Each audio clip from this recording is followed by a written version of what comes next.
8.5 years ago, I was diagnosed with postpartum depression after having my newborn daughter. I felt such a disconnect with my then newborn daughter. I was so embarrassed trying to seek help. I lashed out. I stopped caring for myself. I just loved my daughter so much that I was so worried that I was going to mess something up. I stopped eating, I stopped sleeping. I will be explaining some of the causes and symptoms and some of the treatments for this medical condition. I'm going to go into some of the causes. Some of the causes are physical changes.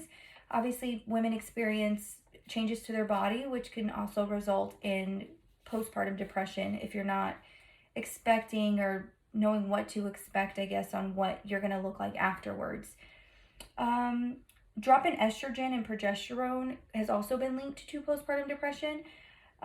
Emotional changes, such as if you're having any issues in your relationship or with family members. If you're sleep deprived, that can also cause for later postpartum depression. If you're not getting enough sleep during your pregnancy. Feeling less attractive, again, that kind of goes with physical changes, I think.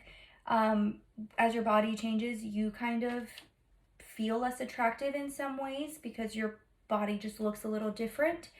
I would like to go into some of the statistics for postpartum depression. 1.6% of women experience depression only, postpartum. 10% of women experience postpartum anxiety only. 21.2% of women experience combined depression and anxiety. 67.2% of women, though, experience nothing. They have a normal pregnancy, everything seems normal to them. Nothing changes, nothing is out of the ordinary, besides the fact that they're a brand new mother, which to me was a little shocking because I thought the number would have been a little bit higher for depression and anxiety postpartum, but that's just my own personal experience. I'm going to go into some of the symptoms.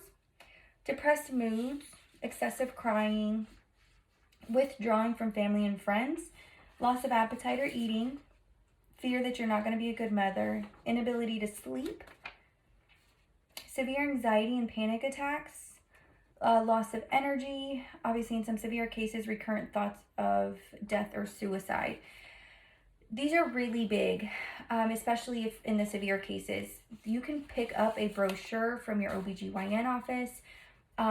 They have different tools available to, especially to new mothers who haven't had the experience of having a child prior to. So again, just pick up a brochure, ask for help, or go to Google and see what it is that might fit you and make you feel more comfortable in making the decision to seek help. Some of the treatment for postpartum depression is therapy. You can go seek a therapist to try to help you cope with new motherhood. You can be diagnosed with postpartum depression and be prescribed an antidepressant medication. You can ask for help. Ask your mom or a sister or family member or friend just to come over to help you clean or to wash the baby while you take a quick nap. But ask for help. Do not isolate yourself. This was a big one for me. During this whole process, I know you really just want to bond with your baby, but you can't isolate yourself from family and friends. They're a big part of your life prior to motherhood. They should be a part of your life after motherhood. Don't try to separate both of those aspects. It's going to cause you so much more heartache in the future after the baby grows up, and then you're just kind of there by yourself because you kind of isolated yourself for so long that you really don't know how to reconnect with anybody. Sleep when the baby is sleeping. This one was a big one for me. You have to take advantage of when the baby is sleeping, that you need to sleep. I'm well aware that there's home life that needs, attention, cleaning, things like that need to get done. Laundry needs to get done. You haven't eaten in hours. You need to grab a quick bite. By then the baby's awake. I completely understand, but you have to stop and you have to pause and you have to take a nap. Even if it's just a 30-minute power nap, as long as you're getting something in. Again, you can be diagnosed and be put on a medication, an antidepressant medication. In some of the severe cases, you can be put on antipsychotic medications or even be hospitalized. And some of the bigger cases, obviously they would consider electroconvulsive therapy. But again, those are just for severe cases of the postpartum depression or postpartum psychosis.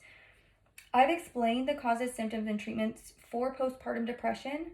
I hope this information has been useful to see the signs and how to treat postpartum if it were to happen to you or to someone you love. And this goes for the men as well. It's not just for the women. It's for you guys to be well informed as well, to kind of be on the lookout and to know what to look for. Again, thank you so much for listening to my presentation. Thank you.